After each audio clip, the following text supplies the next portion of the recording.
সবচেয়ে সুখী মানুষটাকে, পৃথিবীর সবচেয়ে সুখী মানুষটাকে কাল কিয়ামতের মাঠে আল্লাহ পাক এক মুহূর্ত সময়ের জন্য জাহান্নামে ঢুকাই দিবেন। কতটুকু সময়? এক মুহূর্ত। আল্লাহ পাক জানেন কতটুকু সময়। এরপর তাকে বের করে বলবেন, দুনিয়াতে সুখে ছিলা? সে বলবে, আল্লাহ সুখ কি জিনিস আমি জানি না, সুখ কাকে বলে আমি জানি না, সুখ কি আমি সেটা জানি না। আল্লাহ সুখ কাকে বলে আমি সেটা জানি না।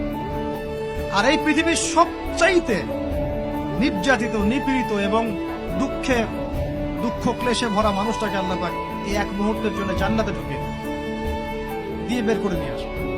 বলবেন যে দুনিয়াতে দুঃখে ছিলা, কষ্টে ছিলা? এই ব্যক্তি বলবে, আল্লাহ কষ্ট কি জিনিস আমি জানি না, কষ্ট কাকে বলে আমি কষ্টের সংজ্ঞাই জানি না। এই ব্যক্তির তাকদিরে কি হবে পরে? এই ব্যক্তি জান্নাতের আরফ নামক জায়গায় দাঁড়িয়ে থাকবে, চেহারাটা ঘুরিয়ে দেওয়া হবে জাহান্নামীদের দিকে। সে বলবে যে আল্লাহ চেহারাটা খালি আমাকে জান্নাতের দিকে ঘুরায় দাও, আমি জান্নাতে যেতে চাচ্ছি না, খালি চেহারাটা ঘুরায় দাও, বাস এনাফ। আল্লাহ বলবেন আর কিছু চাবো না তো? না, আর কিছু চাবো না। ঠিক আছে, চেহারা ঘুরাই দেব। এবার চেহারা জান্নাতের দিকে ঘুরে আসে, জান্নাতের ঘ্রাণ, জান্নাতের নেয়ামতের স্নিগ্ধতা সব পাচ্ছে সে। এবার বলছে আল্লাহ শুধু দরজার কাছে নিয়ে যেয়ে রেখে দাও, ঢুকতে চাবো না। আল্লাহ বলবেন যে এইবার কথা দিয়ে কথা রাখবা? ঠিক আছে, জান্নাতের দরজার সামনে গিয়ে রেখে দাও।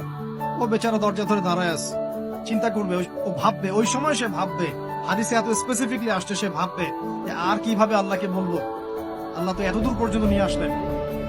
এরপর বলবে যে জাস্ট একটু উকি দিব, আল্লাহ খালি একটু উকি দিব, ঢোকানোর দরকার নেই, খালি উকি দিব। আল্লাহ পাক বলবেন, দেখো আদম সন্তান, তোমরা কিন্তু কথা খুব কম রাখো। আদম সন্তান, তোমরা কথা দিয়ে কথা রাখতে পারো।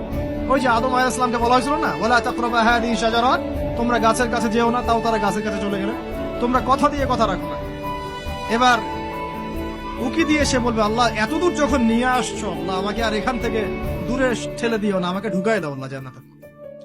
আল্লাহ পাক তাকে জান্নাতে ঢুকাই দিবেন এবং এই দুনিয়ার চাইতে 10 গুণ বড় জান্নাত তাকে দিবেন ইনশাআল্লাহ।